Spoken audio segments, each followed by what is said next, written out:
Salut à tous et bienvenue dans cette nouvelle vidéo. Alors cette semaine, je vais vous parler de la loi de Pareto, qu'on appelle aussi principe de Pareto ou la règle des 80-20. Et je vais surtout vous expliquer comment la mettre à votre profit. Allez, c'est parti, on y va.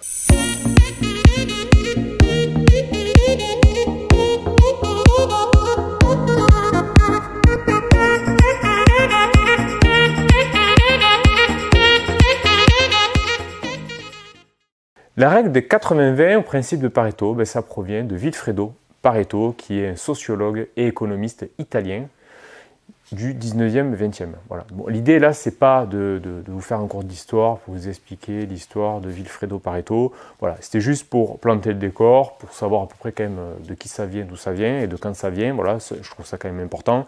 Après, je vais surtout aller à l'essentiel. Alors, le principe de Pareto, c'est quoi ? Ce principe s'appuie sur l'observation que 80% de nos causes produisent 20% des résultats.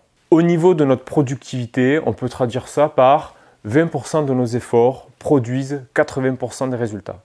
Donc ça, c'est intéressant à savoir parce que c'est vrai qu'on l'observe. Donc je vais vous donner des exemples. Donc je vais vous expliquer aussi à partir de quand j'ai entendu parler de ce principe de Pareto. Il y a une vingtaine d'années, je faisais du freelance pour une personne, donc je réalisais des dessins, donc qu'il revendait sous différentes formes, voilà, on va dire qu'il faisait des collections, et donc ces dessins permettaient de réaliser ces collections.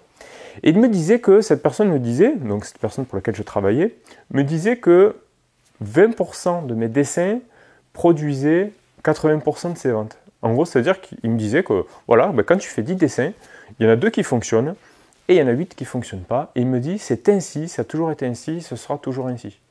Moi, quand il m'avait sorti ça, je me suis dit, mais c'est quoi ce truc, c'est quoi ce délire, c'est un truc magique, il y a un truc, enfin, c'est quoi le sujet, quoi, je ne comprenais pas trop.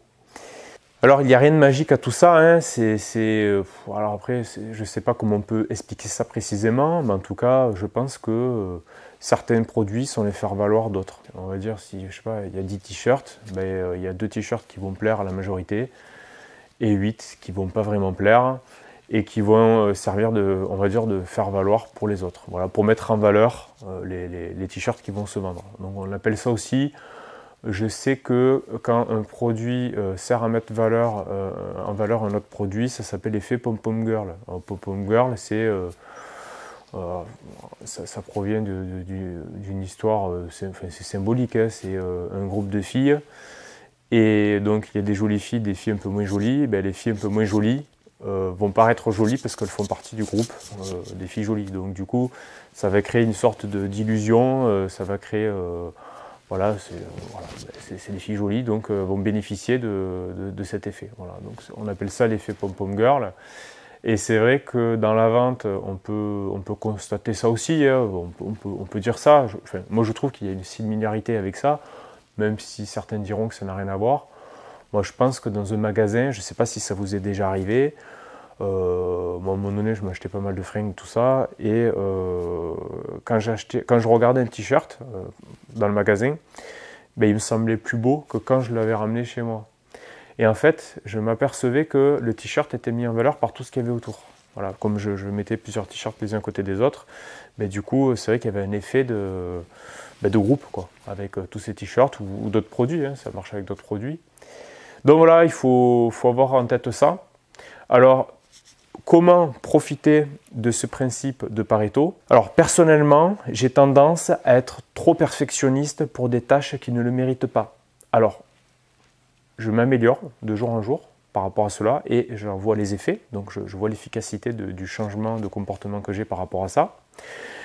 Et en fait, c'est vrai que... Alors, je ne dis pas qu'il faut tout bâcler, faire n'importe quoi, pas du tout. Donc je reste perfectionniste pour des tâches qui le méritent. Par exemple, si je crée une œuvre, si j'exécute un travail de précision, oui, il faut que j'exécute le niveau de précision qui est requis pour cette tâche.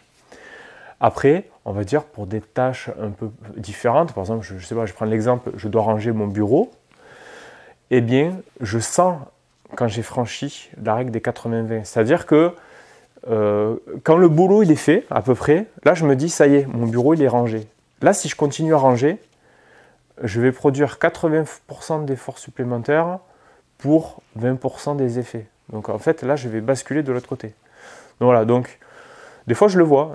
Quand je fais une tâche, voilà, je sens que j'ai respecté les 80-20. Voilà, j'ai fait le boulot. Moi, je le vois dans le travail.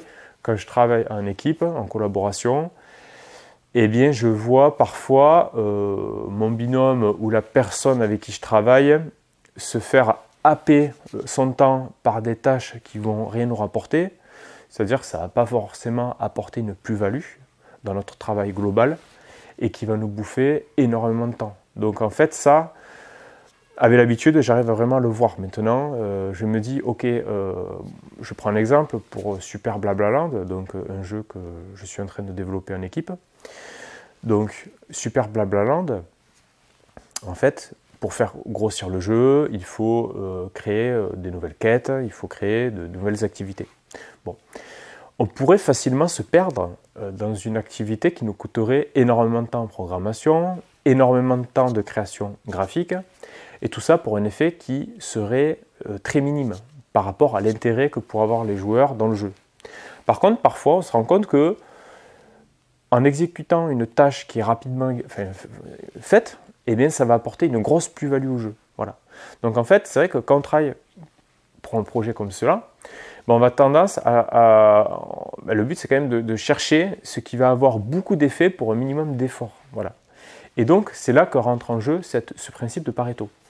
Et ça, j'essaie de le détecter au mieux. Voilà. Et voilà, j'essaie d'avoir mon détectomètre pour me dire, attention, là, on franchit une étape qui n'est pas correcte, ça va nous bouffer trop de temps et ça va apporter trop peu d'effets, en tout cas trop peu d'amélioration par rapport au temps que ça va nous prendre. Et je me suis déjà pris dans le piège d'exécuter des tâches pendant des heures et des heures. Tout ça, à la fin, c'est la montagne qui accouche d'une souris, quoi. À la fin, tu te retrouves avec, bon, ouais, ok, super, on a fait ça, ça nous a bouffé énormément de temps.